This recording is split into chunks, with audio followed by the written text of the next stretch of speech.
Alright guys, welcome back to a brand new day. And I think when I just left you guys, we were pulling the mask off of the receiver area, and it was bright yellow, so I toned it down with a little bit of brown to give it that kind of tarnished brass look. Did a little bit of shading up front and a little bit more shading in this area. Alright, the next step is onto the front, the forearm, and we're going to add some text. We're going to do some masking up there. So next step is put on some mask. Alright, so we got our mask all laid out. Got some Wicked Red. Let's put some letters on. So you might be asking yourself right now, why do I have the 0.2 nozzle on my Talon? That's the detail set kit, right? So why am I filling in colors with a detail tip?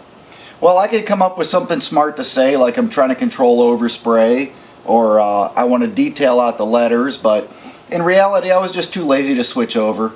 I'll be using the detail tip later, so I was too lazy to switch over. Like it or not, that's what it was. Alright, on to the other side. Alright guys, so we're ready to make this look good. So rather than just having some stenciled text, I'm going to make it a little bit more interesting than that, right? So just take our little bit of masking tape here. This is Scotch Blue 2080 EL, which is their easy lift line. Anyways, it's smooth. It doesn't have the texture, the ridges like that regular masking tape does. So we're going to snap off a little bit,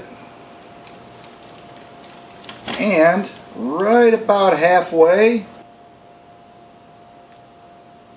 mash the edges down, and then we're going to ghost white highlight across the front of that. Alright, so here we go. I got some white paint mixed up, which is kind of a misnomer. I got some white paint really thinned down. This is mostly reducer with some white, and we're going to come across here and make a nice sharp highlight. Don't put too much on.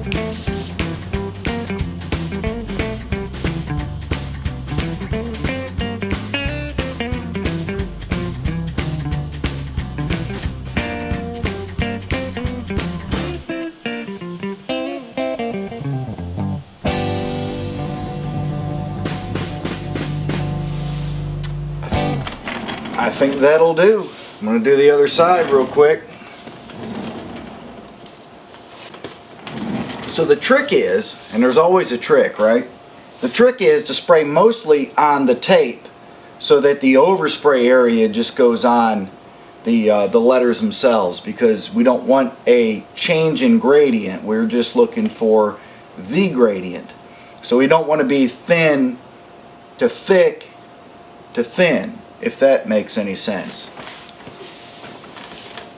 So now I'm going to wash out the cup, and we're going to come back, put some shadows, peel off the little tape there, and put some shadows and finish off the effect.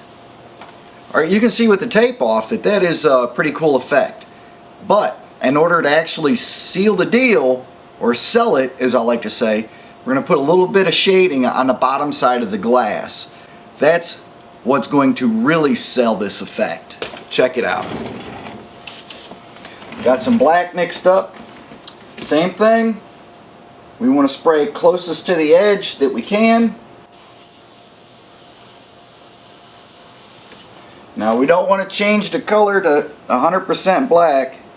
We just want to shade what we got. So I'm going to let that sit for a second,